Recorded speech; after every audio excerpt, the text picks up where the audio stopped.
আসসালামু আলাইকুম ওয়া রাহমাতুল্লাহি ওয়া বারাকাতুহু।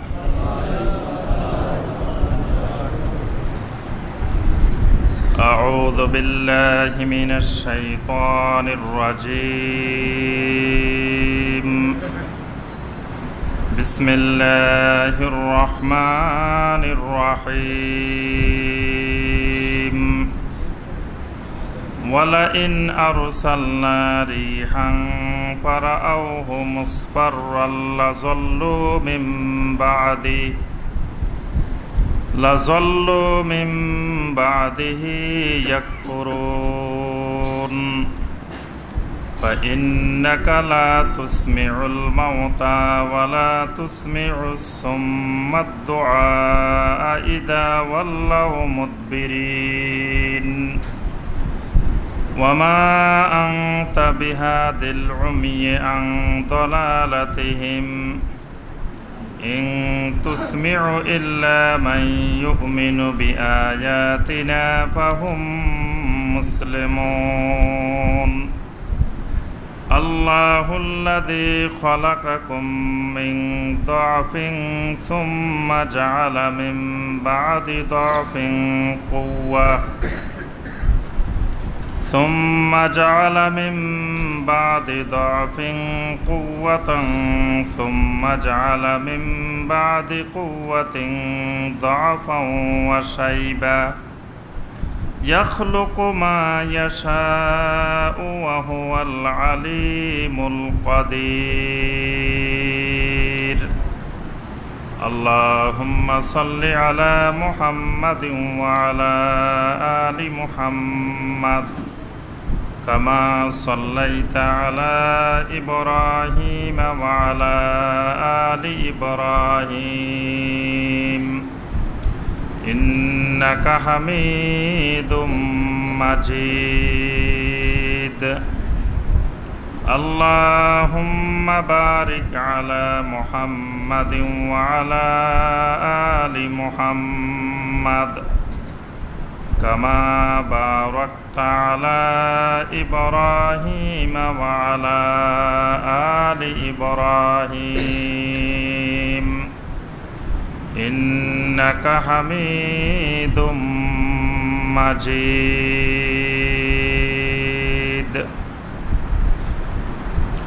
সম্মানিত ওলামায়ে কেরাম, দূরের এবং কাছের সম্মানিত দ্বীনী ভাই ও বোনেরা, আল্লাহ রব্বুল আলমিনের দরবারে লাখো কোটি শুকরিয়া যে আল্লাহ রব্বুল আলমিন আমাদেরকে আল্লাহর কালাম থেকে দীর্ঘ এক সপ্তাহ পরে কয়েকটি আয়াতে কারিমার সংক্ষিপ্তভাবে তাফসীর করার এবং শোনার তৌফিক দিয়েছেন। সেই রব্বুল আলমিনের শুকর আদায় করি, সকলে বলি আলহামদুলিল্লাহ। ধারাবাহিক কোরআনে কারিমের তাফসীরে যে সূরা থেকে আমাদের তাফসীর চলছিল সেই সূরাটির নাম হলো সূরা আর-রুম। সূরা আর-রুমের 50 নম্বর আয়াতে কারিমা পর্যন্ত গত তাফসীরে আমরা আলোচনা করেছি। আজকে সূরা আর-রুমের 51 নম্বর আয়াতে কারিমা থেকে আমাদের তাফসীর হবে ইনশাআল্লাহ।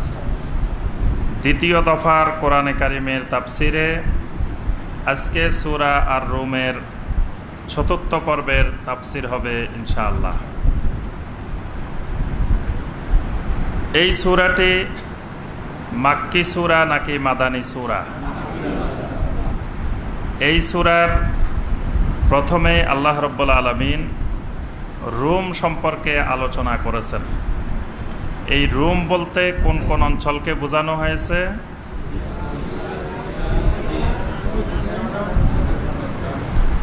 জর্দান, সিরিয়া, ফিলিস্তিন।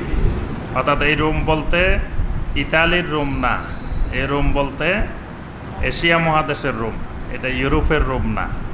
অর্থাৎ নবী সাল্লাল্লাহু আলাইহি সাল্লামের সময়কার সিরিয়া, ফিলিস্তিন, জর্দান এই অঞ্চল নিয়ে যেই রাষ্ট্রটি ছিল সেই রাষ্ট্রের নাম ছিল রোম। এবং রোমের যিনি প্রধান থাকতেন তাকে কি বলা হতো? কায়সার। রোমের যিনি রাষ্ট্রপ্রধান থাকতেন তাকে বলা হতো কায়সার। রোমের পাশাপাশি আরেকটি বিশাল অঞ্চল জুড়ে আরেকটি সাম্রাজ্য ছিল, সেটা ছিল পারস্য সাম্রাজ্য, যেখানে ফার্সি ভাষার উৎপত্তি, এবং এই অঞ্চলটি ছিল খ্রিস্টানদের, রোমটা ছিল খ্রিস্টানদের, আর পারস্যে কারা বসবাস করত সবাই জানে না দেখি? অগ্নি পূজারী, মাজুস। কোরআনের ভাষায়, সুন্নার ভাষায় এরা হলো মাজুস। মাজুস মানে অগ্নি পূজারী, যারা আগুনের পূজা করে তাদেরকে বলা হয় মাজুস। আমরা কি আগুনের পূজা করি না? করি। বাংলাদেশে অধিকাংশ মুসলিম এখনো আগুনের পূজা করে, এখনো মাজুস রয়ে গেছে, এখনো মুমিনের মধ্যে আসে নাই। বাহিরের থেকে আসলে সর্বপ্রথম আগুন দিয়ে গায়ে একটু আগুন লাগাই নেয় না? তো এটাই তো আগুনের পূজা, অগ্নি পূজারী। একটা বাচ্চা শিশু বাইরের থেকে আসছে, বলে যে একটু আগুন দিয়ে নাও, আগুন দিলে আগুনের দ্বারা বিপদ আপদ সব দূর হয়ে যায়। এটা অগ্নি পূজা না? এটাই আগুনের পূজা। আসলে অগ্নি পূজারী যারা, তারা আমাদের থেকে আরো ইবাদত বন্দেগীতে আরো মজবুত ছিল, কিন্তু তারা এই আগুনের ক্ষমতায় বিশ্বাস করত। আগুনের ক্ষমতায় বিশ্বাসী থাকার কারণে তাদেরকে আমরা মাজুস বলি, অগ্নি পূজারী বলি। তো তারা যদি আমাদেরকে দেখতো তো তারা হাসতো, বলতো যে আমরা কিসের অগ্নি পূজারী, এরা তো আমাদের থেকে আরো বড় অগ্নি পূজারী। এরা সব জায়গায় আগুন ছাড়া চলতে পারে না, এরা আগুনকে একটা ক্ষমতার শক্তির উৎস মনে করে, সব জায়গায় জায়গায় আগুন। এই যে লাইলাতুন নিসফে মিন শাবান, শাবানের মধ্য রজনী আসে না, যেটা আমাদের দেশীয় নামে শবে বরাত নামে পরিচিত, এই রাত্রেও আগুনের পূজা চলে না? আগুনের পূজা কোনটা? আতশবাজি ফুটায় না এই রাত্রে, এটা আগুনের পূজা না? দেখবেন হিন্দুদের, মুশরিকদের যত অনুষ্ঠান আছে, কোনো অনুষ্ঠান আতশবাজি ছাড়া হয় না।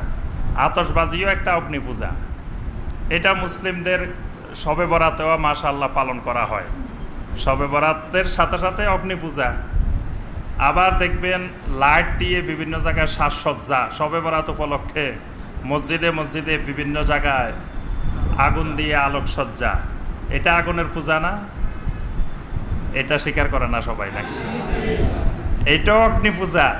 নবী সাল্লাল্লাহু আলাইহি সাল্লাম, সাহাবায়ে কেরাম, তাবেঈনে কেরাম, সালফে সালেহিন, তারা কেউ লাইলাতুন নিসফে মিন শাবানের রাত্রিতে মসজিদে নববীতে বা দুনিয়ার কোনো মসজিদে এরকম এই আগুন দিয়ে, লাইট দিয়ে আলোকসজ্জা করছেন, এরকম কোনো নজির, কোনো জাল হাদিসেও আসছে? তাহলে এই রাত্রি উপলক্ষে আপনার আলোকসজ্জা করতে হবে কেন?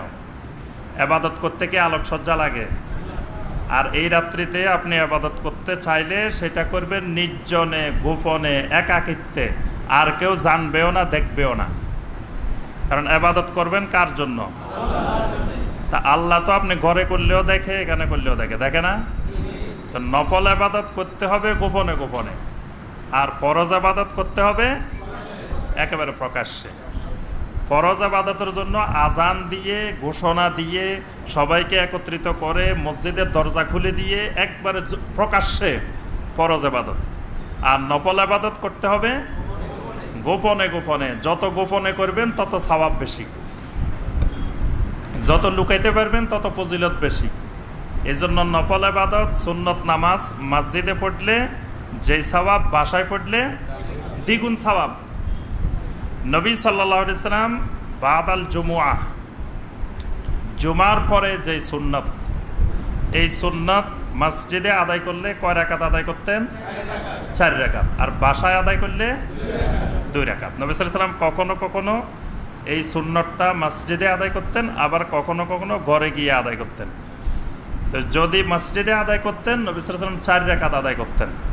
আর যদি ঘরে গিয়ে, হুজরায় গিয়ে আদায় করতেন তাহলে 2 রাকাত। এই জন্য আয়েশা রাদিয়াল্লাহু আনহার হাদিস হলো জুমার পরে 2 রাকাত, অন্যান্য সাহাবীদের হাদিস হলো 4 রাকাত। এটার ঘটনা কি? আয়েশা তো মসজিদেরটা দেখে নাই, আয়েশা দেখছে কোনটা? ঘরেরটা। এই জন্য আয়েশা রাদিয়াল্লাহু তাআলা আনহা বর্ণনা করছেন যে নবী সাল্লাল্লাহু আলাইহি ওয়াসাল্লাম জুমার পরে 2 রাকাত আদায় করতেন।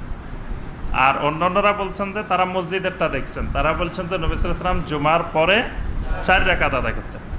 এই জন্য মুহাদ্দিসিনে কেরাম এই দুইটাকে মিলিয়েছেন, মিলাই বলছেন যে মসজিদে আদায় করলে সুন্নত নামাজ, নফল নামাজ যেই সওয়াব হয় ঘরে আদায় করলে দ্বিগুণ সওয়াব হয়। ঘরের 2 রাকাত, মসজিদের 4 রাকাত। তাহলে আপনি লাইলাতুন নিসফে মিন শাবানের দিন ঘরে যদি, মসজিদে যদি 4 রাকাত নামাজ পড়েন, ঘরে যদি 2 রাকাত পড়েন, তাহলে সমান হবে। তাহলে আপনি মসজিদে এত কষ্ট করবেন কেন? পড়বেন কোথায়? ঘরে। ঘরে 4 রাকাত আদায় করবেন, মসজিদের 8 রাকাতের সমান। তা আমরা তো হইলাম বাঙালি, যত কষ্ট কম করা যায়, কি বলেন? কষ্ট কম করি, লাভ বেশি। এটা হলো আমাদের বড় অভ্যাস। আমরা সবসময় চাই যে কষ্ট কম করি, কেমনে লাভ বেশি করা যায়, পুঁজি কম দিয়ে লাভ কিভাবে। এই জন্য দেখবেন যে বাঙালি শেয়ার বাজারে কোটি কোটি টাকার মার খেয়েছে। পৃথিবীর আর কোনো জাতি এরকম শেয়ার বাজারে কোটি কোটি টাকা মার খায় না। কারণ কি? বাঙালি অল্প পরিশ্রমে অল্প টাকায় বেশি লাভ করতে চায়, এই জন্য বাঙালি মার খায় এরকম। কিন্তু অন্য জাতি এত সহজে এত লাভ করতে চায় না। তাহলে আপনি মসজিদে এসে কষ্ট করাচ্ছে, বাসায় অল্প কষ্ট করলে লাভ বেশি। তাহলে আপনি বাসায় নির্জনে একাকিত্বে, এবং বাসায় আদায় করার মধ্যে ফজিলত হলো আপনার ইখলাস, খুলুসিয়ত। আপনি বাসায় পড়লে বেশি পাবেন। মসজিদে আদায় করলে তো আশেপাশের লোকজন দেখতেছে, আর বাসায় আদায় করলে আপনি আর আপনার রব, যার জন্য আদায় করতেছেন তিনি দেখতেছেন আর আপনি দেখতেছেন। তাহলে আমরা যে কথাটা বলতেছিলাম যে এই রাত্রিতেও আমাদের দেশে অগ্নি পূজা চলে, আতশবাজি, তারপরে আপনার বিভিন্ন আলোকসজ্জা, তারপরে কবরস্থানেও আলোকসজ্জা করা হয়। কবরস্থানে মোমবাতি দেয়। এই মোমবাতি জ্বালানো এটা তো মুশরিকদের অভ্যাস, অগ্নি পূজারীদের। অগ্নি পূজারীদের কোনো পূজা পার্বণ ইবাদত মোমবাতি ছাড়া, তারপরে ওই যে আরো বাতি আছে না কতগুলা, আগরবাতি না, আরেকটা ছোট ছোট বাতি আছে তেল দিয়ে জ্বালায়, এই বাতি, এগুলা হলো অগ্নি পূজারীদের নিদর্শন। এই অগ্নি পূজারীদের অগ্নি পূজা পর্যায়ক্রমে আমাদের ভিতরেও বিস্তার লাভ করছে। তাহলে পারস্যের লোকেরা ছিল অগ্নি পূজারী, আর রোমের লোকেরা ছিল খ্রিস্টান, নাসারা। তো তুলনামূলক অগ্নি পূজারী আর খ্রিস্টান দুইটার মধ্যে তুলনামূলক ভালো কোনটা? খ্রিস্টান। কারণ খ্রিস্টান আল্লাহ বিশ্বাস করে, আখেরাতে বিশ্বাস করে, আসমানি কিতাবে বিশ্বাস করে, নবীতে বিশ্বাস করে। কিন্তু অগ্নি পূজারীরা এগুলার কোনোটাই বিশ্বাস করে না। তাহলে খ্রিস্টানদের সাথে আমাদের অনেক কিছু মিল আছে, যেটা মুশরিকদের সাথে নাই। মুশরিকদের হলো তাওহীদের সম্পূর্ণ বিপরীত। আমাদের দৃষ্টিতে যেটা গুনাহ, সেটা মুশরিকদের দৃষ্টিতে ইবাদত।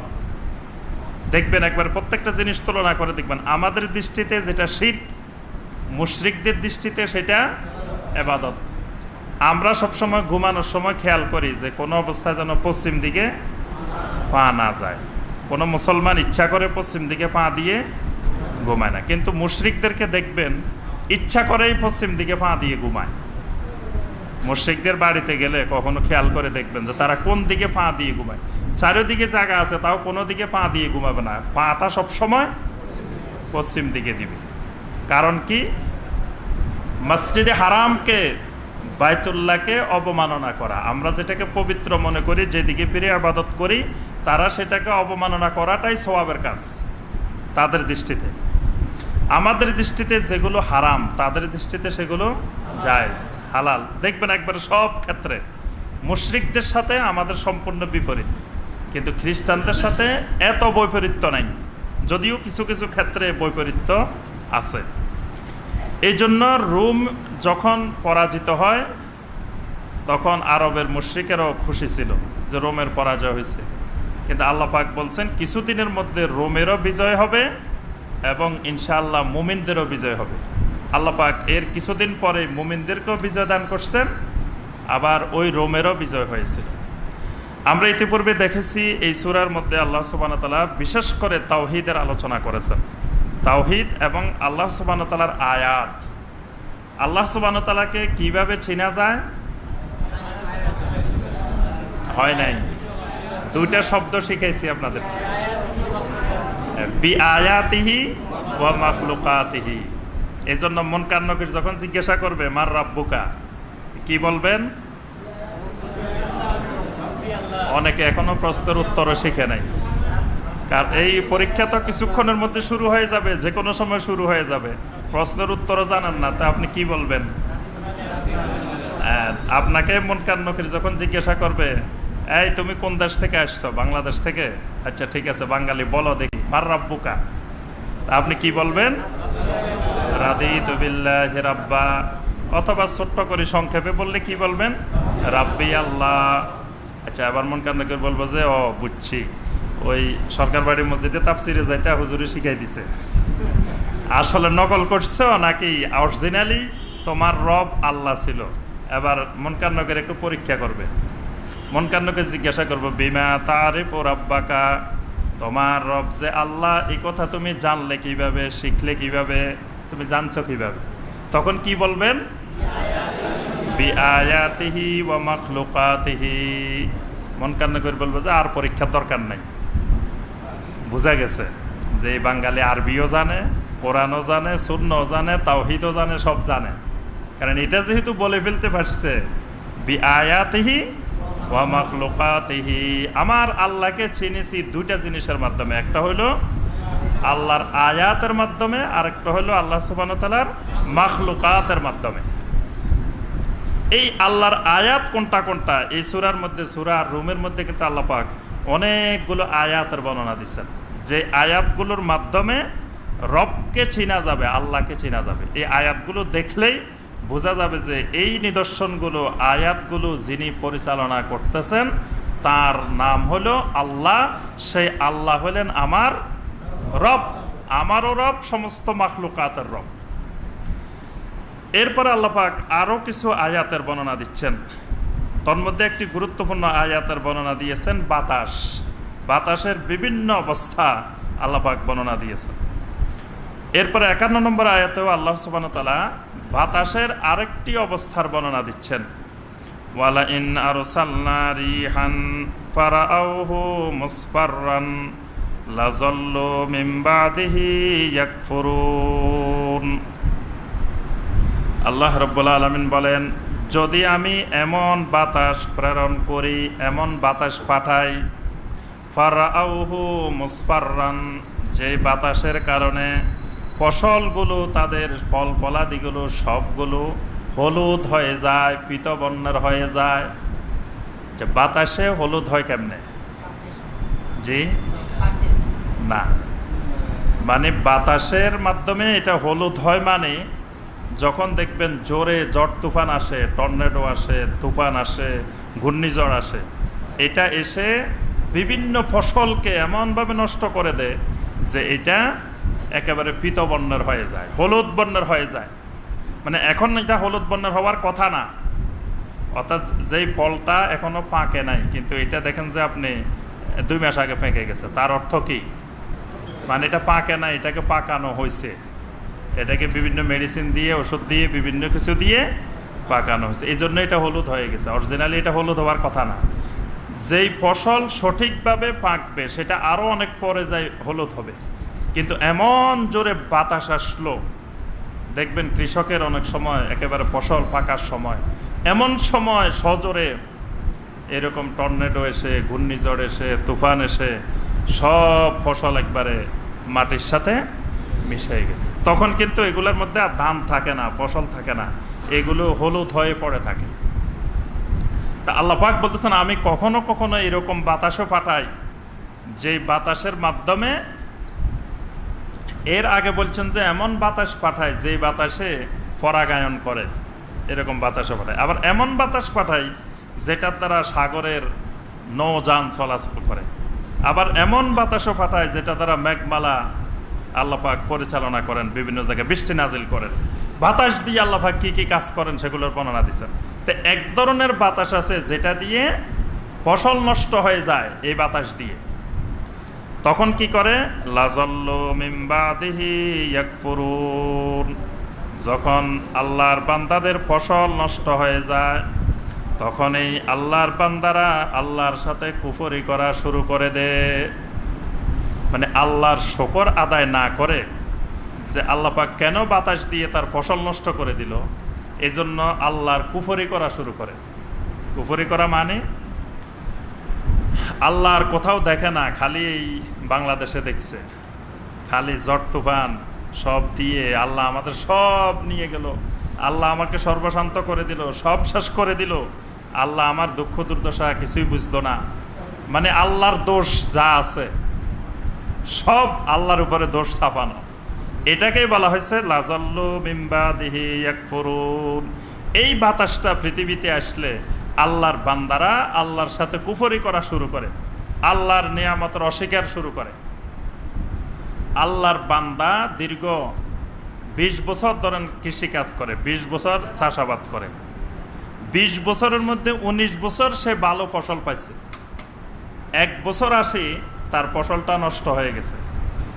19 বছর যে ভালো ফসল পাইছে সেই কথা আর স্বীকার করে না, 1 বছর যে নষ্ট হয়ে গেছে এটার দ্বারা ওই 19 বছরের আল্লাহর নিয়ামত সব শেষ।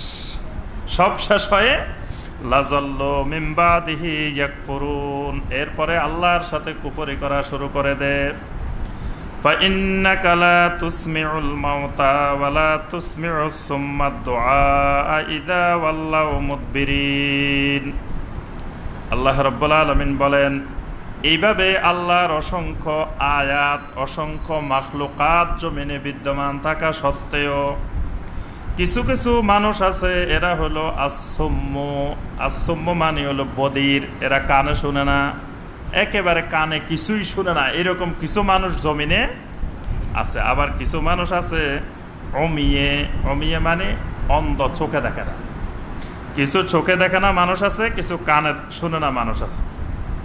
আসলে এগুলো অরিজিনালি চোখে দেখে না আর কানে শুনে না ওই মানুষ না, মানে এগুলোর সামনে আল্লাহর এত আয়াত, এত মাখলুকাত থাকার পরেও এদের এই চোখ দিয়ে আল্লাহর মাখলুকাতও দেখে না, আল্লাহর আয়াতও দেখে না।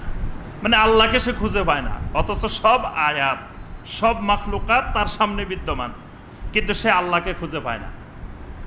এরকম পরিস্থিতি হতে পারে না?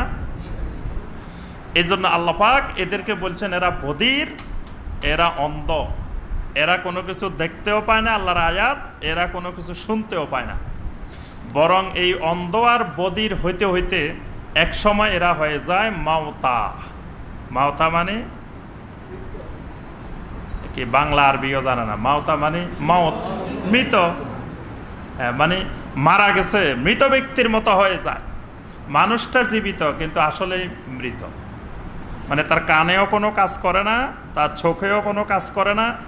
মানে এখানে আল্লাহ পাক ঈমানগত দিক থেকে মৃত্যু বুঝানিছে, মানে সে মৃত মানুষের মতো, জীবিত মানুষের বৈশিষ্ট্য তার মধ্যে আর বিদ্যমান থাকে না। এই জন্য আল্লাহ পাক বলছেন ফাইন্নাকা লা তুসমিউল মাউতা, হে রাসূল আপনি মৃত ব্যক্তিদেরকে কোনোদিন শোনাইতে পারবেন না। এখানে মৃত ব্যক্তি মানে অরিজিনাল মাইয়াত না, এখানে মৃত ব্যক্তি মানে জীবিত লোক, কিন্তু সে আল্লাহর আয়াতও দেখে না, আল্লাহর আয়াত শুনেও না। এগুলাকে আল্লাহ বলছেন এরা মাইয়াত। ফাইন্নাকা লা তুসমিউল মাউতা, রাসূল আপনি মৃত ব্যক্তিদেরকে কিছু শোনাইতে পারবেন না। এখন যারা অরিজিনালি মাইয়াত, যারা মৃত ব্যক্তি, তারা কি কিছু শুনে? শুনে। মৃত ব্যক্তি শুনে, এই কথা অসংখ্য হাদিসে আসছে। মাইয়াতকে যখন কবরের দিকে নিয়ে যাওয়া হয়, মাইয়াত তখন অনেক কিছু বলে এবং আমাদের অনেক কথাবার্তা মাইয়াত শুনে, কিন্তু মাইয়াতের কথা আমরা শুনি না, আমাদের কথা মাইয়াত বুঝলেও মাইয়াত জবাব দিতে পারে না। বদরের যুদ্ধের পরে, বদরের যুদ্ধে যে মানুষগুলো মারা গেছে, যে কাফেরগুলো বদরে নিহত হয়েছে, এগুলাকে বদরের পাশে কোলাইব নামে একটা জায়গা আছে, কোলাইবে বদর, ওই জায়গার মধ্যে এগুলাকে দাফন করা হয়েছে, এগুলাকে ওই গর্তের মধ্যে ফেলে দেওয়া হয়েছে। নবী সাল্লাল্লাহু আলাইহি সাল্লাম 3 দিন পরে ওই গর্তের পাশ দিয়ে হেঁটে হেঁটে যাচ্ছেন আর বলতেছেন এই অমুক নাম ধরে ধরে বদরের যেসব বড় বড় শয়তান বড় বড় কাফেরগুলো মারা গেছে সেগুলোকে নাম ধরে ধরে নবী সাল্লাল্লাহু আলাইহি ওয়াসাল্লাম ডাকতেছেন, ডেকে ডেকে বলতেছেন, হেই আবু জাহেল, হেই অমুক, হেই অমুক, কত দাপট, কত ক্ষমতা, কত দম্ভ ছিল, আজকে কোথায়, কি খবর তোমাদের, তোমাদের অবস্থা কেমন হইতেছে? নবী সাল্লাল্লাহু আলাইহি ওয়াসাল্লাম এগুলো বলতেছেন। এই হাদিস থেকে মুহাদ্দিসিনে কেরাম দলিল পেশ করছেন মুশরিকদের কবর জিয়ারত করা জায়েজ। মুশরিকদের কবর জিয়ারত করা জায়েজ, তবে মুশরিকের জন্য দোয়া করা যাবে না। জিয়ারত করতে পারবেন, জিয়ারত মানে সাক্ষাৎ, মুশরিকদের কবরস্থানে যাইতে পারবেন, কিন্তু মুশরিকের জন্য দোয়া করা যাবে না। যাই বলবেন যে এই বেয়াদব, দুনিয়াতে কত ক্ষমতা দেখাইছিলি, কত ইয়া দেখাইছিলি, শক্তির দাপট, আজকে কি খবর, কি অবস্থা কবরের মধ্যে, এইগুলা বলতে পারবেন সেখানে যাই, এটা সুন্নাত। কিন্তু ওই মুশরিকের জন্য দোয়া করা যাবে না। নবী সাল্লাল্লাহু আলাইহি ওয়াসাল্লাম এই কথাগুলো বলতেছিলেন, তখন আব্দুল্লাহ ইবনে আব্বাস রাদিয়াল্লাহু তাআলা আনহু বলেন যে ওমর রাদিয়াল্লাহু তাআলা আনহু এসে নবী সাল্লাল্লাহু আলাইহি ওয়াসাল্লামকে বললেন, ইয়া রাসূলুল্লাহ, আপনি এগুলা কাফেরদেরকে বলতেছেন, কাফেররা কি আপনার এই কথাগুলো শুনতেছে নাকি, মাইয়াতারা কি আপনার এই কথাগুলো শুনতেছে আপনি যেগুলো বলতেছেন? আল্লাহ রাসূল সাল্লাল্লাহু আলাইহি ওয়াসাল্লাম বলেন, শোনো, আমার এই কথাগুলো তোমরা না যেভাবে শুনতেছ তার থেকে ওই মাইয়াতারা আরো বেশি শুনতেছে। ওই মাইয়াতারা আমার কথাগুলো তোমাদের থেকে বেশি শুনতেছে, কিন্তু ওয়ালাকিল্লা ইউস্তাতিউনা ইজাবাতুহুম, কিন্তু তারা জবাব দেওয়ার ক্ষমতা তাদের নাই। মানে জবাব দিলে, ওই জবাব দিয়ে আমার কথাগুলো জবাব দিবে, আমাদেরকে শোনাবে, এই ক্ষমতা তাদের নাই, কিন্তু তারা আমার কথাগুলো শুনতেছে। তো এখানে প্রমাণিত হয় যে মাইয়াতারা শুনে। এরকম আরো অনেকগুলো হাদিস আছে যেগুলোর মাধ্যমে বোঝা যায় কবরস্থানে গিয়ে মাইয়াতকে সালাম দিলে, মাইয়াতের জন্য দোয়া করলে মাইয়াত সেটা শুনতে পায়। কিন্তু এখানে আল্লাহ সুবহানাহু ওয়া তাআলা বলছেন যে মাইয়াতের কথা, এই মাইয়াত বলতে জীবিত মাইয়াত। বা ইন্নাকা লা তুসমিউল মাউতা, রাসূল আপনি মৃত ব্যক্তিদেরকে শোনাতে পারবেন না। ওয়ালা তুসমিউস সুম্মাদ দুআ, আপনি ওই সকল বদিরদেরকে কখনো শোনাইতে পারবেন না। ইদা ওয়াল্লাউ মুদবিরিন, যখন তারা পিছনের দিকে ফিরে চলে যায়, তাদেরকে যত ডাকবেন তারা তাদের কানে শুনবে না। অর্থাৎ তাওহীদের দাওয়াত, সুন্নাহর দাওয়াত, রাসালাতের দাওয়াত যত দিবেন তারা পিছনে ফিরে চলে যাবে, আপনার আওয়াজ শুনবে না। ওয়ামা আনতা বিহাদিল উমিয়ান দালালাতিহিম, অন্ধ মানুষদেরকেও আপনি তাদের গোমরাহি থেকে হেদায়েত দান করতে পারবেন না। অন্ধ যারা হয়ে গেছে, যারা চোখে দেখে না, চোখে দেখে না বলতে মানে তাদের চোখে আল্লাহ দেখে না, আল্লাহর আয়াত দেখে না, আল্লাহর দিন দেখে না, আল্লাহর কোরআন দেখে না, এদেরকে আপনি যতই হেদায়েত দিবেন, আপনি ওয়ামা আনতা বিহাদি, আপনি এদেরকে হেদায়েত দিতে পারবেন না। ইন তুসমিউ ইল্লা মান ইউমিনু বিআয়াতিনা ফাহুম মুসলিমুন, আপনি শুধুমাত্র ওই মানুষগুলোকে শোনাইতে পারবেন যেই মানুষগুলো আমি আল্লাহর আয়াতের প্রতি ঈমান এনেছে। ফাহুম মুসলিমুন, খালি ঈমান আনে নাই, একেবারে কঠিনভাবে আত্মসমর্পণ করেছে। সুবহানাল্লাহ। যারা মুসলিমুন, মুসলিমুন মানে খালি আত্মসমর্পণ না, একেবারে পরিপূর্ণরূপে ফিসসেলমে কাফা, একেবারে পুরাপুরি সম্পূর্ণরূপে যারা আত্মসমর্পণ করছে আল্লাহর কাছে, যে আল্লাহ তুমি যেটা বলো সামেনা ওয়া আতানা, আমরা শোনার জন্য আর মানার জন্য তৈরি, এই মানুষগুলোর নাম হলো মুসলিমুন। এরা মুসলিম, এরা আল্লাহর কাছে পরিপূর্ণরূপে আত্মসমর্পণকারী। তা আল্লাহ পাক বলতেছেন যেই মানুষগুলো আমার আয়াতের প্রতি ঈমান এনে পরিপূর্ণরূপে আমার কাছে আত্মসমর্পণ করছে, আপনি শুধু ওই মানুষগুলোকে শোনাইতে পারবেন। আল্লাহুল্লাযী খালাকাকুম মিন দাফিন সুম্মা জাআলা মিন বাদি দাফিন কুওয়া সুম্মা জাআলা মিন বাদি কুওয়াতিন দাফান ওয়া শাইবা। আল্লাহু আকবার। 54 নম্বর আয়াতে কারিমা হলো আল্লাহ রাব্বুল আলামিনের আরেকটা পরিচয়। কোরআন জুড়ে শুধু আল্লাহর মারিফত, আল্লাহর পরিচয়। আল্লাহ পাক বারবার বিভিন্নভাবে আল্লাহর পরিচয় দিচ্ছেন। আল্লাহটাকে আল্লাহকে চিনাচ্ছেন, আল্লাহর পরিচয় দিচ্ছেন। এই জন্য দেখবেন কোরআন জুড়ে খালি আল্লাহুল্লাদি আল্লাহুল্লাদি, আল্লাহ তো তিনি, আল্লাহ তো তিনি, আল্লাহ সেই। এখানে আল্লাহ পাক বান্দাকে বলতেছেন আল্লাহ কোথায় খুঁজে পাওয়ার বড় মাধ্যম হলো মানুষ। মানুষের মধ্যে আল্লাহকে খুঁজে পাওয়া যায়। অর্থাৎ মানুষের দিকে তাকাইলে, তোমার নিজের দিকে তাকাইলে তোমার মধ্যে আল্লাহ আছে, মানে আল্লাহর আয়াত আছে। তোমাকে দেখলেই তুমি আল্লাহকে খুঁজে পাবা। এই জন্য আল্লাহ সুবহানাহু ওয়া তাআলা মানুষকে সৃষ্টি করেছেন 4টি অবস্থা করে। মানুষের জীবনের হায়াতের স্তর হলো কয়টি? 4টি। একটি স্তর হলো তুফুলা। তুফুলাটা হলো একবার জন্মের পর থেকে শুরু করে সর্বোচ্চ 15 বছর।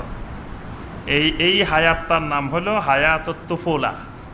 তুফুলা মানে শিশুকাল, শৈশব। কিন্তু আমাদের দেশের শিশু আবার 18 বছর পর্যন্ত, বাংলাদেশের শিশু 18 বছর। আমরা এর আগে বলছি না, বাংলাদেশের শিশুদের আবার ছেলে মেয়েও হয়, বাংলাদেশের শিশুদেরও ছেলে মেয়ে হয়। অর্থাৎ 18 বছর হলো বাংলাদেশের শিশু। কিন্তু ইমাম আবু হানিফা রহমতুল্লাহের মত হলো সর্বোচ্চ 15 বছর, অন্যান্যদের মত হলো সর্বোচ্চ 14 বছর। 14 বছর পরে যদি তার কোনো বালেগ হওয়ার লক্ষণ প্রকাশ নাও হয়, তাও সে বালেগ। আর শুধু হানাফি মাযহাবে 1 বছর বেশি, 15 বছর সর্বোচ্চ সীমা। অন্যদের মত হলো 14 বছর। তাহলে এই 15 বছর পর্যন্ত এই হায়াতটাকে কি বলে? শিশুকাল, শৈশবকাল। 15 থেকে শুরু করে 40 এই হায়াতের নাম হলো যৌবনকাল, শাবাব, হায়াতুস শাবাব, যৌবনকাল। তাহলে শিশুকাল কয় বছর? যৌবনকাল 25 বছর, 10 বছর আরো বেশি। আচ্ছা, এরপরে যে 40 থেকে 50 এটাকে বলা হয়, এটার নাম হলো হায়াতুস শাইখুকা। মানে এই 40 থেকে 50 এর মাঝখানে একটা হায়াত আছে, একটা বয়স আছে। না, এটার নাম শাইখুকা না, এটার নাম হায়াতুল কুহুলা। এটার নাম হলো কুহুলা। মানে এটাকে বাংলা বলা হয় প্রৌঢ়। প্রৌঢ় নাম শুনছেন না? এই 40 থেকে 50 থেকে ধরেন 70, গড়ে আমরা 70 ধরি, 50 থেকে 70 এটার নাম হলো হায়াতুস শাইখুকা, বৃদ্ধকাল। তাহলে মানুষের জীবনের হায়াতের 4টি স্তর। এই 4টি স্তরের আবার আমরা হিসাব করে ফেলতে পারি কে কোন স্তরে আছি। কেউ তুফুলের মধ্যে আছি, কেউ শাবাবের মধ্যে আছি, কেউ ওই কুহুলার মধ্যে আছি, কেউ শাইখুকার মধ্যে আছি। এই 4 স্তরের যে কোনো একটি স্তরে আমরা আছি। আল্লাহ পাক বলতেছেন যে এই 4টি স্তরের মধ্যেই আল্লাহকে খুঁজে পাওয়া যাবে। কারণ আল্লাহ সুবহানাহু ওয়া তাআলা যেই মানুষকে দুর্বল অবস্থা থেকে সৃষ্টি করে সবল করছেন, আবার সবল থেকে আস্তে আস্তে আস্তে আস্তে দুর্বল বানাইছেন। একেবারে পৃথিবী থেকে যাওয়ার সময় 70-80 বছর পরে শিশু অবস্থায় যেরকম, সেই অবস্থায় ফিরে আবার দুনিয়া থেকে যাচ্ছে। তাহলে এখানে মানুষের কোনো ক্ষমতা, মানুষের কোনো পাওয়ার কাজ করতেছে? তাহলে তার শরীর, তার বয়স, তার হায়াত, এটাও তো তার কথা শুনে না। তাহলে এটা কার কথা শুনে? এটা চিন্তা করলে সে আল্লাহকে খুঁজে পাবে। মানে তার নিজের মধ্যেই আল্লাহকে খুঁজে পাবে। যে আমি চেষ্টা করতেছি আমার দাড়িগুলা, চুলগুলা যেন সাদা না হয়। সবাই কিন্তু চেষ্টা করে, সাদা হইলেও কতভাবে লুকানোর চেষ্টা করে, কালো বানাই।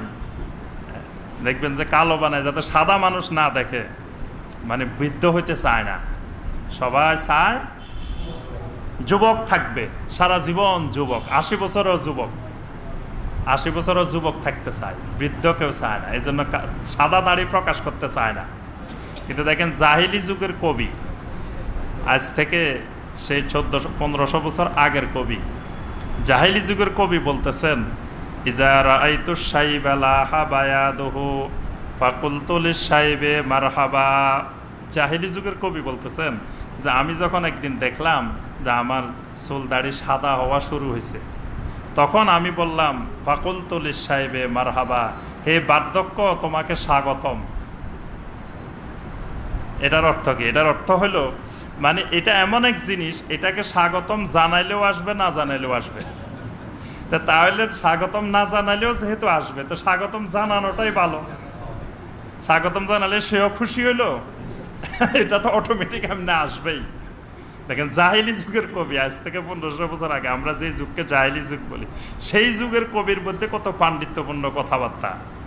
যে আমি যখন দেখলাম আমার চুল সাদা হয়ে যাচ্ছে, দাড়ি সাদা হয়ে যাচ্ছে, আমি বললাম ফাকুল তুলিস সাহেবে মারহাবা। যা আমি তখন বার্ধক্যকে বললাম, বার্ধক্য তোমাকে স্বাগতম, ওয়েলকাম। তার অর্থ হইলো যেটা ধরে রাখতে পারবা না তুমি, তোমার ইচ্ছার বাইরে আসবেই, তো সেটাকে তুমি কোনোদিন বিরোধিতা করবা না, সেটার স্বাগত জানাইবা। তাহলে মানুষের এই যে যৌবন, বার্ধক্য একের পর এক যে আসতেছে, এটা মানুষ ধরে রাখতে পারে না, তার কথা শুনে না। তাহলে কার কথা শুনতেছে? নিশ্চয় কারো একজনের কথা শুনতেছে। যার কথা শুনতেছে তার নাম আল্লাহ। আল্লাহ পাক এইভাবে আল্লাহর পরিচয় দিচ্ছেন 54 নম্বর আয়াত। মিশরে কায়রো শহরে বিশাল একটা ভাস্কর্য আছে। এই ভাস্কর্যের নাম হলো আবুল হাওল। ভাস্কর্যের নাম কি? আবুল হাওল। আবুল হাওলটা কি? আবুল হাওলটা হলো একটা ভূতের নাম। ভূতের নাম শুনছেন? ভূত চিনেন? ভূতের অভিজ্ঞতা হয় নাই এরকম বাঙালি খুব কম আছে। কারণ এটা বোঝা যায়, যেখানে যাই দেখা যায় যে মানুষ তেল নিয়ে, পানি নিয়ে দৌড়ায় আসে যে হুজুর কি হয়েছে, ভয় পাইছে। কিসের ভয়? ভূতের ভয়। মানে যত ভূত আছে পৃথিবীতে সব বাংলাদেশেই থাকে। বাঙালিদের ভাষায় ভূতেরা থাকতে বেশি পছন্দ করে, এই জন্য সব জায়গায় খালি ভয় আর ভয়, ভূতের ভয়। আসলে কেউ কোনোদিন সরাসরি ভূতের সাথে সাক্ষাৎ হয় নাই। আচ্ছা, যাই হোক, মিশরে এইরকম একবার এই আবুল হাওলের ভয়ঙ্কর আক্রমণ, ভূতের আক্রমণ। ভূত মিশরের লোকদেরকে অতিষ্ঠ করে ফেলছে একবার। এখন ভূতের এই ভূতটার বৈশিষ্ট্য কি? এই ভূতটা কি করে, যার সাথে দেখা হয় হঠাৎ করে জঙ্গল থেকে বের হয়, মানে সবাই দেখে না, হঠাৎ করে একজন দেখে। দেখার পরে আবুল হাওল এই ভূতটা সামনে আসে বলে, যায় শোনো, তোমাকে একটা প্রশ্ন করব, উত্তর দিতে পারলে তাহলে তুমি আমার থেকে রক্ষা পাইবা, উত্তর যদি না দিতে পারো তোমাকে আমি মেরে ফেলবো। এই জন্য কত লোক যে আবুল হাওলের হাতে মরে গেছে তার হিসাব নাই মিশরে। মানে বিষয়গুলো সব কাল্পনিক, আসলে কে মরছে। এখন আবুল হাওল কি প্রশ্ন করে? আবুল হাওলের প্রশ্ন হলো যে পৃথিবীতে এমন একটা প্রাণী আছে যেই প্রাণী সকালবেলায় 4 পায়ে হাঁটে, দুপুরবেলায় 2 পায়ে হাঁটে, সন্ধ্যাবেলায় 3 পায়ে হাঁটে। এই প্রাণীটার নাম বলো। এটাই আবুল হাওলের প্রশ্ন হইল, এটা যে পৃথিবীতে এমন একটা প্রাণী আছে যেই প্রাণী সকালবেলায় 4 পায়ে দিয়ে হাঁটে, দুপুরবেলায় 2 পায়ে হাঁটে, আবার বিকালবেলায় 3 পায়ে হাঁটে। তো এই মিশরের কোনো লোক এটার উত্তর দিতে পারে নাই। আপনারা হইলে তো পারতেন, কিন্তু ওই সময় মিশরের যত লোক ছিল, যতজনের সাথে দেখা হয়েছে, কেউ উত্তর দিতে পারে নাই। শত শত লোক মারি ফেলছে আবুল হাওল। এখন আচ্ছা, লোকগুলো যে মারি ফেলছে, তো একজনও ফিরে আসে নাই। তো ফিরে না আসলে জানলো কিভাবে আবুল হাওল কি প্রশ্ন করছে? কোন লোক তো ওখান থেকে ফিরে আসতে পারে নাই। তো জানলো কিভাবে যে আবুল হাওল কি জিজ্ঞাসা করছে আর কেন মারি ফেলছে? আচ্ছা, সর্বশেষ এই আবুল হাওলের অত্যাচার থেকে রক্ষা পাওয়ার জন্য ওই যুগের বাদশাহ ঘোষণা দিল যে যেই লোক এই প্রশ্নের উত্তর দিতে পারবে তাকে এই রাষ্ট্রের ক্ষমতা দিয়ে দেওয়া হবে। তখন একজন সাহসী যুবক, সে বলছে আমি পারবো, আবুল হাওলের প্রশ্নের উত্তর দিতে পারবো। তা আবুল হাওলের প্রশ্নের উত্তর কি? আবুল হাওলের সাথে তার দেখা হয়েছে জঙ্গলে। দেখা হওয়ার পরে জিজ্ঞাসা করছে, বলো যে এমন একটা প্রাণী আছে সকালবেলায় 4 পায়ে হাঁটে, দুপুরে 2 পায়ে হাঁটে, সন্ধ্যায় 3 পায়ে হাঁটে। সে বলছে যে হুয়াল ইনসান, এটার নাম ইনসান। ইনসান বলার পরে আবুল হাওল অপমানে, আবুল হাওল নিজে নিজে মরে গেছে, আত্মহত্যা করে আবুল হাওল মরে গেছে, যে এই লোক উত্তর দিয়ে ফেলছে। মাঝখান দিয়ে সেই মিশরের রাষ্ট্র ক্ষমতা পাইছে, এখান দিয়ে আবুল হাওল আত্মহত্যা করে মরে গেছে। এটাই হলো আবুল হাওলের ঘটনা।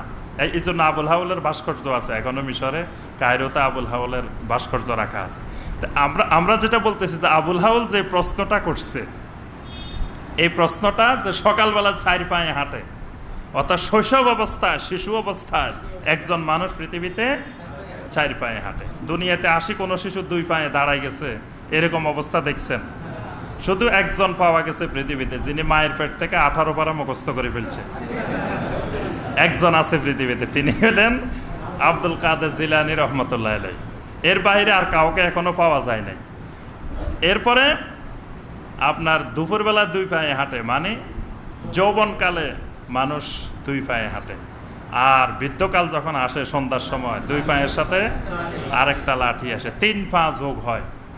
এই জন্য আবুল হাওলের প্রশ্নটা কিন্তু খুব বুদ্ধিভিত্তিক প্রশ্ন। হ্যাঁ, আল্লাহ সুবহানাহু ওয়া তাআলা এখানে আল্লাহর পরিচয় দিচ্ছেন যে আল্লাহ তোমাকে সকালবেলায় 4 পায়ে হাঁটান, দুপুরবেলায় 2 পায়ে হাঁটান, সন্ধ্যায় 3 পায়ে হাঁটান, আবার মাগরিবের পরে 4 পায়ে 8 পায়ে হাঁটান। যখন ওই আপনি কবরস্থানের দিকে যান তখন আর 3 পা 4 পাও থাকে না, তখন 8 পা হয়ে যায়। তখন আপনার ওজন আগের থেকে আরো বেড়ে যায়।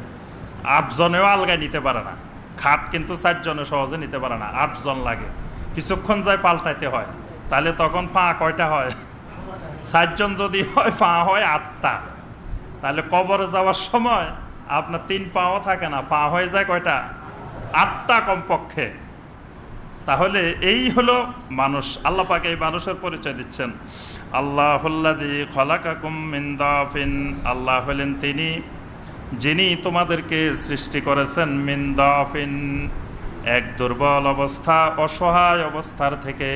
মানুষকে আল্লাহ পাক সৃষ্টি করেছেন একেবারে দুর্বল জিনিস, যেই জিনিসের কোনো মানে শক্ত কোনো অবস্থান নাই, দুর্বল নড়বড়ে নরম জিনিস।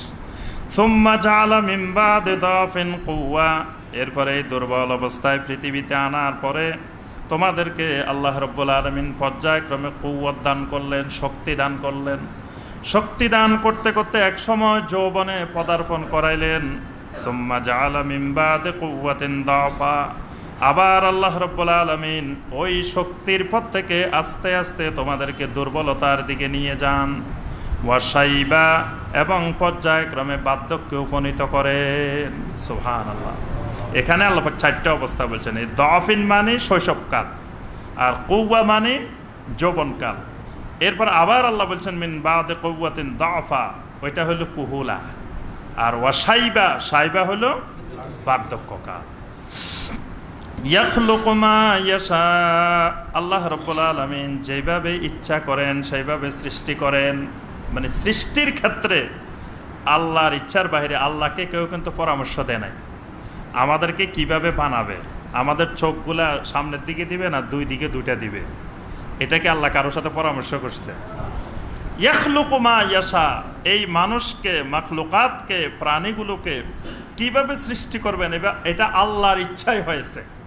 এখানে আল্লাহর কোনো পরামর্শদাতা নাই। ওয়াহুয়াল আলিমুল কাদির, তিনি হলেন মহাজ্ঞানী। আল আলিম মানে তিনি তার এলেমের ভিত্তিতে মানুষগুলোকে সৃষ্টি করেছেন। আল কাদির, তিনি হলেন মহান ক্ষমতাবান, কুদরতের মালিক। যিনি কুদরতের মালিক তার নাম হলো কাদির। তিনি আল্লাহ পাক এখানে আল্লাহ 2টা পরিচয় দিচ্ছেন, একটা আলিম, একটা কাদির। অর্থাৎ আল্লাহ পাক বলতে চাচ্ছেন আমি মানুষদেরকে বানিয়েছি আমার এলেমের ভিত্তিতে এবং আমার কুদরতের ভিত্তিতে, আমার ক্ষমতায়, আমার এলেমে বানাইছি। ওয়ায়াউমা তাকুমুস সাআতু ইউকসিমুল মুজরিমুন। আল্লাহ পাক বলেন যেই দিন কিয়ামত কায়েম হবে সেই দিন পাপী মানুষেরা, মুজরিমুন, এরা 2 ভাগে বিভক্ত হয়ে যাবে। মা লাবিসু গায়রা সাআতিন, আর তারা কসম করে করে বলতে থাকবে যে আমরা তো অল্প একটু সময় অবস্থান করেছিলাম। মানে গুনাহগার মানুষেরা, পাপী লোকেরা বলতে থাকবে যে আমরা তো দুনিয়াতে একেবারে অল্প সময় ছিলাম।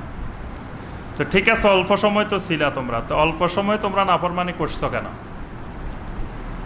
তাদের কথা হলো যে আমরা যদি সময় আর একটু বেশি পাইতাম তাহলে তওবা করে আবার ফিরে আসতাম। সময় তো পাই নাই, এই জন্য তওবা করতে পারি নাই। মানে 60 বছর 70 বছর পাওয়ার পরেও তওবা করার সময়টা পায় নাই, ঈমান আনার সময়টা পায় নাই।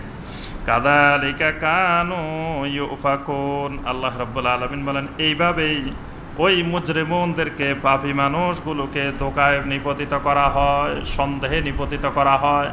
অর্থাৎ এরা যেই সময়টা আল্লাহ পাক এদেরকে পৃথিবীতে হায়াত দিয়েছেন সেই সময়টা অবহেলায়, খেলাধুলায় বিভিন্নভাবে কাটাই দিছে, কিন্তু আল্লাহর দিকে ফিরে আসার সময় পায় নাই। দুনিয়াতে তারা ধোঁকায় নিপতিত হয়েছে। ওয়াকাল আল্লাযীনা উতুল ইলমা ওয়াল ঈমান, আর যে মানুষগুলোকে আল্লাহ রাব্বুল আলামিন ইলম দিয়েছেন আর ঈমান দিয়েছেন, সুবহানাল্লাহ। পৃথিবীতে এক শ্রেণীর মানুষ আছে আল্লাযীনা উতুল ইলমা ওয়াল ঈমান, আল্লাহ পাক ইলম দিয়েছেন, ঈমান দিয়েছেন, সুবহানাল্লাহ। তাহলে ইলম আর ঈমানের সাথে গভীর সম্পর্ক আছে। ইলমবিহীন ঈমান হয় না, ঈমানবিহীন ইলম হয় না, এটার গভীর সম্পর্ক। আপনার যদি আল্লাহর ব্যাপারে এলেম না থাকে তো ঈমান আনবেন কিভাবে? এজন্য দেখেন ঈমানের আগে আল্লাহ এলেমের কথা বলছেন।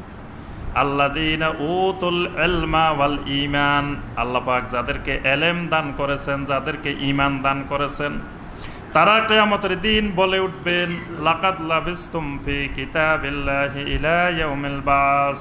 ও আল্লাহর বান্দারা, পাপীরা, আল্লাহ রাব্বুল আলামিনের কিতাবের মধ্যে নির্ধারিত যে সময় ছিল সেই সময় তো তোমরা দুনিয়াতে ছিলা। ইলা ইয়াউমিল বাস, এই পুনরুত্থান দিবস পর্যন্তই তো তোমরা দুনিয়ায় কাটাইছো, বারজাখী জীবনে কাটাইছো।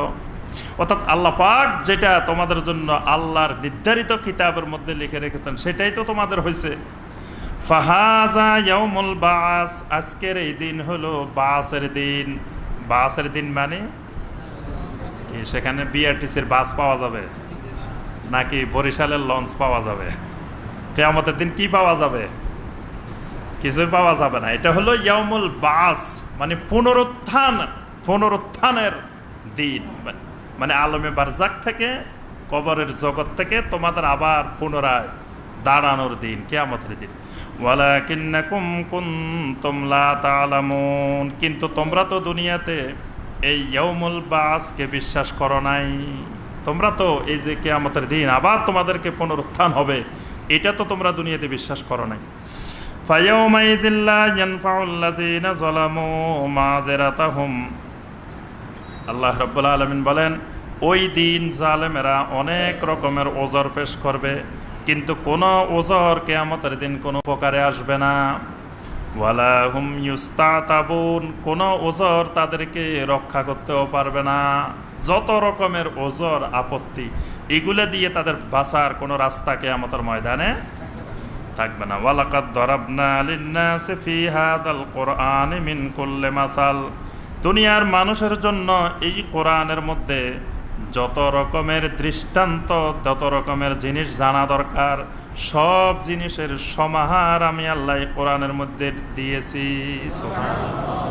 দুনিয়ার মানুষের যা জানা দরকার সব জিনিস আল্লাহ বলতেছেন ফি হাযাল কোরআন, এই কোরআনের মধ্যে আমি দিয়েছি। তাহলে কোরআনের সাথে সম্পর্ক নাই মানে তার সাথে দ্বীনের সাথে, দুনিয়ার সাথে, আখিরাতের সাথে কোনো সম্পর্কই নেই। ওয়ালা ইন জিতাহুম বিআয়াতিন লা ইয়াকুলান্নাল্লাযীনা কাফারু ইন আনতুম ইল্লা মুবতিলুন, আর রাসূল আপনি তাদের কাছে যত আয়াত, যত নিদর্শন নিয়ে আসুন না কেন, কাফেররা বলতে থাকবে ইন আনতুম ইল্লা মুবতিলুন, আপনারা তো বাতিল। মানে কাফেররা আপনাকে বলবে যে কাফেররা হক, আপনি বাতিল। তাহলে বাতিল বলা এটা হকের দলিল। কথাটা বুঝতে পারছেন? যদি আপনাকে বলে কেউ যে তুমি বাতিল, তুমি গোমরা হয়ে গেছো, তাহলে বুঝবেন যে আপনি হকের উপরে আছেন।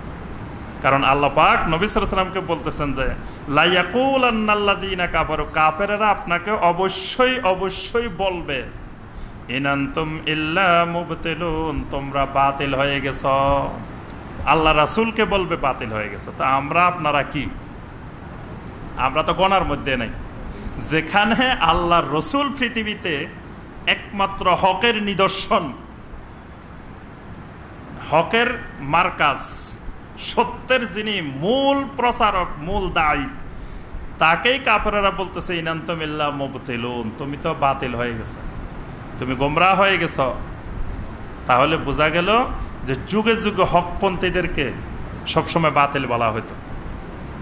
এই জন্য ইমাম শাইখুল ইসলাম ইমাম ইবনে তাইমিয়া রহমতুল্লাহ আলাইহি তিনি বলছেন যে হক চিনার উপায় কি? হক চিনার উপায় হলো যাদেরকে যত বেশি, বাতিলেরা যাদেরকে যত বেশি মানসিকভাবে শারীরিকভাবে বিভিন্নভাবে জুলুম করে, নির্যাতন করে, বুঝতে হবে তারাই সবচেয়ে হক। কারণ বাতিল হক চিনতে ভুল করে না, অন্যরা হক চিনতে ভুল করে। এজন্য এই শাইখুল ইসলাম ইবনে তাইমিয়া রহমতুল্লাহ বলছেন, তুমি যদি হক অনুসন্ধান করতে থাকো তো সবসময় বাতিলদের দিকে তাকাইবা, মুশরিক দিকে তাকাইবা। মুশরিকেরা কাদেরকে বেশি মানে খারাপ মনে করতেছে, কাদের প্রতি তারা খুব ছড়াও হচ্ছে, বুঝবা যে তারাই বেশি হক। কারণ তুমি সহজে হক চিনবে না, যতটুকু হক চিনবে মুশরিকেরা, বাতিলেরা। কাযালিকা ইয়াতবাউল্লাহু আলা কুলুবিল্লাযিনা লা ইয়ালামুন। আল্লাহ রাব্বুল আলামিন বলেন, এইভাবেই আল্লাহ পাক যাদের কাছে এলেম নাই তাদের অন্তরের উপরে মোহর মেরে দেন। তাহলে অন্তরে মোহরটা আল্লাহ পাক মেরে দেন কাদেরকে? আল্লাযিনা লা ইয়ালামুন, যাদের এলেম নাই। এই এলেম মানে কোন এলেম? ঈমানি এলেম, এটা অন্য এলেম না, এটা ঈমানি এলেম। ঈমানি এলেম যদি কারো কাছে না থাকে, বাস ইয়াতবাউল্লাহু, আল্লাহ পাক তার অন্তরের উপরে মোহর মেরে দেন। কারণ ঈমানি এলেম না থাকলে তার পক্ষে আল্লাহকে চিনা, দ্বীন চিনা, তারপরে নবী চিনা, এগুলো অসম্ভব বিষয়। তাহলে ঈমানি এলেম কি কি? এবার ঈমানি এলেম বলেন দেখি। ঈমানি এলেম কোনটা কোনটা? হ্যাঁ, উসুলুল ঈমান। 1 নম্বরে উসুলুল ঈমান জানতে হবে, এটা ঈমানের এলেম। উসুলুল ঈমান কয়টি? তারপরে জানতে হবে কি? আহকামুল ঈমান, আরকানুল ঈমান। ঈমানের আরকান আহকাম, এটা জানতে হবে, এটা ঈমানের এলেম। তারপরে জানতে হবে নাওয়াকিদুল ঈমান, ঈমান কি কি কারণে ভঙ্গ হয়ে যায়, ঈমান নষ্ট হয়ে যায়, এগুলা হলো ঈমানি এলেম। এগুলার ব্যাখ্যা বিশ্লেষণ সহ জানতে হবে। এটা জানা সব নারী পুরুষের জন্য ফরজ, ফরজে আইন, ঈমানি এলেম। আর আমলের এলেম, ইবাদতের এলেম, মৌলিকটা ফরজে আইন, বাকিগুলা ফরজে কিফায়া। কিন্তু ঈমানি এলেমের মধ্যে ফরজে কিফায়া নাই, ঈমানি এলেম সবগুলাই ফরজে আইন। ফাসবির ইন্না ওয়াদাল্লাহি হাক্কুন ওয়ালা ইয়াস্তাখিফান্নাকাল্লাযীনা লা ইউকিনুন। আল্লাহ পাক এই কথাটা দিয়ে সূরা রুম শেষ করেছেন, ফাসবির। সুতরাং মুমিন, তুমি সবর ধারণ করো, ধৈর্য ধারণ করো। সবর বলতে কয় রকমের সবর? 3 রকমের সবর। এক রকমের সবরের নাম হলো as-সবর আলা তাআতিল্লাহ, আল্লাহর আনুগত্যের উপরে সবর। আল্লাহর আনুগত্যের উপরে সবর থাকতে হবে। আল্লাহর আনুগত্যের উপরে সবর না থাকলে আপনি আল্লাহর আনুগত্য করতে পারবেন না। আপনি নামাজ পড়তেই আছেন, কয় বছর পড়বেন? কি কথা বলে না দেখি, কয় বছর নামাজ পড়া লাগবে?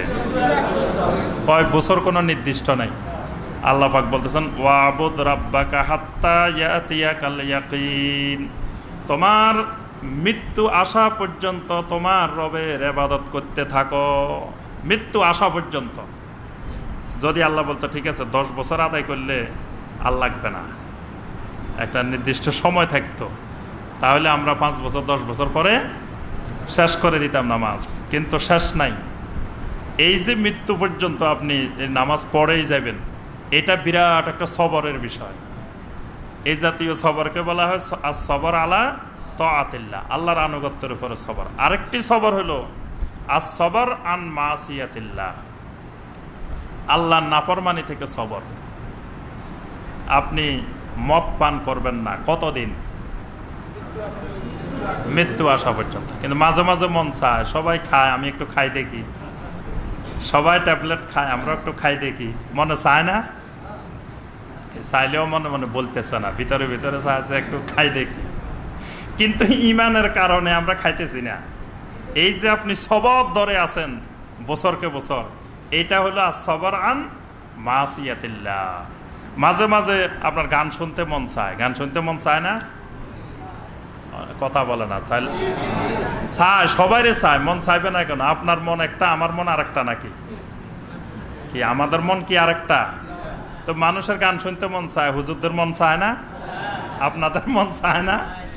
কিন্তু শুনি না কেন? ঈমানের কারণে। ঈমান আমাদেরকে বাধা দেয়, আখিরাতের বিশ্বাস বাধা দেয় যে এটা শুনলে তোমার আযাব হবে, তোমার শাস্তি হবে, তোমার এই সমস্যা হবে, এগুলার বাধার কারণে আমরা শুনি না। তাহলে এই যে শুনেন না কয় বছর, মৃত্যু পর্যন্ত শোনা যাবে না। তাহলে এটা হলো সবর আন মাসিয়াতিল্লাহ, আল্লাহর নাফরমানি থেকে সবর। সবর না থাকলে আল্লাহর নাফরমানি থেকে বাঁচা যাবে না। আরেকটা সবর হলো সবর আলা সাদাইদ ওয়াল মাসাইব, মানে বিপদ আপদ মুসিবত এগুলার ক্ষেত্রে সবর। আল্লাহ পাক এখানে সব সবরের কথা বলছেন, ফাসবির। সুতরাং মুমিন তুমি সবর ধারণ করো, সবর ধরো। ইন্না ওয়াদাল্লাহি হাক্কুন, অবশ্যই আল্লাহর ওয়াদা হক, আল্লাহর ওয়াদা সত্য। অর্থাৎ কবর, হাসর, আখিরাত, জান্নাত, জাহান্নাম, আল্লাহ যত ওয়াদা করছেন এই সবগুলাই হক। ওয়ালা ইস্তাখিফান্নাকাল্লাযীনা লা ইউকিনুন, আর হে রাসূল যারা ঈমান আনে না, যারা বিশ্বাস করে না, তাদের কথাবার্তা, তাদের বিভিন্ন হঠকারিতা, এগুলো যেন আপনাকে কোনো অবস্থায় দুর্বল না করে। আপনার মনোবল, আপনার মনের শক্তি যেন ওই কুফফারদের, মুশরিকদের কথাবার্তা, ষড়যন্ত্রে যেন আপনাকে কোনো রকম দুর্বল না করে, বরং আপনি ফাসবির ইন্না ওয়াদাল্লাহি হাক্কুন, আপনি আল্লাহর ওয়াদা সত্য এটা বিশ্বাস করে আপনি সবর ধরেন। কোনো মুশরিকের কথাবার্তায় আপনি মনে কষ্ট নিয়ে আপনাকে যেন কোনো দুর্বল করতে না পারে। এখানে সূরা রুম শেষ। আল্লাহ রাব্বুল আলামিন আমাদের সবাইকে যে আয়াতে কারিমাগুলোর আলোচনা শুনলাম, এই আয়াতে কারিমাগুলোর আলোকে আল্লাহ পাক আমল করার তৌফিক দান করুন। আল্লাহ পাক আমাদের সকলের ঈমানকে সহি, মজবুত এবং বিশুদ্ধ ঈমানের অধিকারী আল্লাহ আমাদেরকে দান করুন। আমিন ইয়া রাব্বাল আলামিন। সুবহানাকা আল্লাহুম্মা বিহামদিকা আশহাদু আল্লা ইলাহা ইল্লা আনতা আস্তাগফিরুকা ওয়া আতুবু